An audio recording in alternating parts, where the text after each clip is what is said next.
turn 6, so I did fights with my 2 armies this turn, and lost some. I'd lost one important unit and another unit, so didn't go as well as I wished, but not too bad either.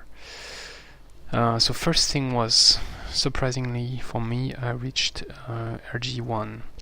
So we are going to see why. But first, what do I choose? Obviously, Patron Economic to get the cheaper shrine. The other choice would be to get better flamers, but I'm not going to produce flamers. So why do I get RG1 at turn 6? That's because something I didn't know actually. It's that the village, the cities you capture and are releasing as vassal or migrating or stuff, or at least reading on vassal, gives you racial governance experience. As you can see, I've got village time 2 plus 25%, so I'm getting 5 points per turn, and that's because I took control of this. So it's a big advantage of capturing cities early. You get the racial governance earlier than if you did quest and vassal them. I didn't know about this, and yep. And also, I think I got this as a town one turn, but maybe not, because I think I produced the settler immediately. So now that I've got cheaper shrines, I'm going to build a shrine at my throne, because I can do it in 1 turn. Otherwise it would be 2 turns, and so it's definitely worse doing it, because I'm quite low on mana now, and I'm going to use a lot of manas during the fights, especially since I don't have very good armies because of the split of the 2 armies. And then next turn probably Draconian Apprentice, even though it costs a lot, but it's a quite strong unit, so it should help reinforce my army here. It should be a great addition, so yeah. Then, in terms of fights, so my leader's stack is lost 1 unit, but is doing quite well. Actually, I did 2 fights. Ah yeah, three fights, yeah, okay, I forgot. That was a bit too greedy, as usual. So, let's have a look at this fight. So as I said on the video on the previous turn, it's a very difficult fight for me, because the Phantasm Warrior, they've got 40% shock protection, and I do shock damage as a sorcerer, including my Wisp. And then they've got 60% physical protection, and all my damage except shock are physical. Then second difficulty is that they charge me on first round, and third difficulty is this block here, and the fact that my Wisp starts on the left, sorry. So if I didn't have this obstacle and my Wisp started here, I would have gone like this to try to bring these 2, and moved this way and shot the Apprentice with my AD and with my Sorcerer to kill him as soon as possible. But I could not. So what I did instead was to send the Wisp this way, because it was already on the left, and that would have been too complicated to move on the right. To try to keep the Apprentice body and the Phantasm Warrior body too. And then the rest of my army on the right, where I could deal with the 2 other Phantasm Warriors. And I tried to use Awaken Spirit on my animals and heal them and cast Savage Rage on them, but was short on time because I was always under pressure from the enemy units.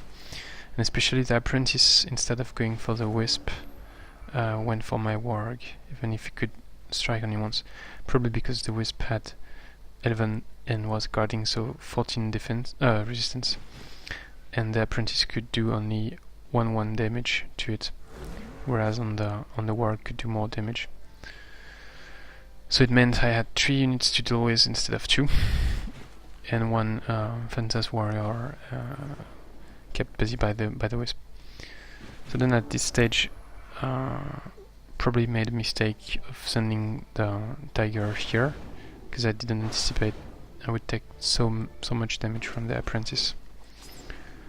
And I was close to keeping him alive actually, but and killing the Phantasm Warrior because I was doing some great damage. But yeah, didn't work, so lost my Tiger. Then I had only one chance to do 6 damage and I think 4 chances to do more, but I did only 6, so the Phantasm Warrior was still alive. Then I was in trouble again. So then I had to use my CP to heal the Warg and use the AD to finish the Phantasm Warrior, and then I positioned myself here because I knew it was quite likely that the Apprentice would target the Warg, doing much more damage.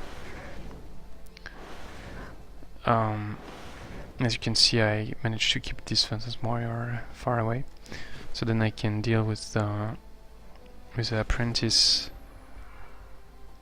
then this Phantasm Warrior, and then finally the last Phantasm Warrior.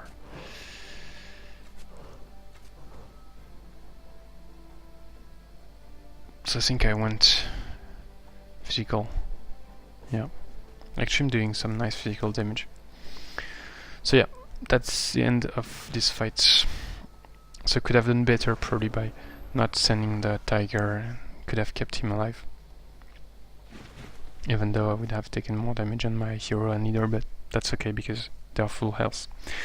So the nice thing now is that I got 90 research points there, and so I got Guerrila Tactics. I actually didn't think what research I should take, so let me pause the video and think about it. Okay, so since I've got 2 armies, I need to cast Static Sphere on the other army because it's quite weak right now, and that costs 15 CP, so I need 30 CP to cast it because it's double cost. So I'm going to go for Sorcery I, and then probably Magical Structures or Phantasm Warrior. Since I don't have that much mana because I cast 3 Wisps, Magical Structures might be a better choice, because anyway I would not be able to cast Phantasm Warrior, so we'll see depending on the evolution of the situation.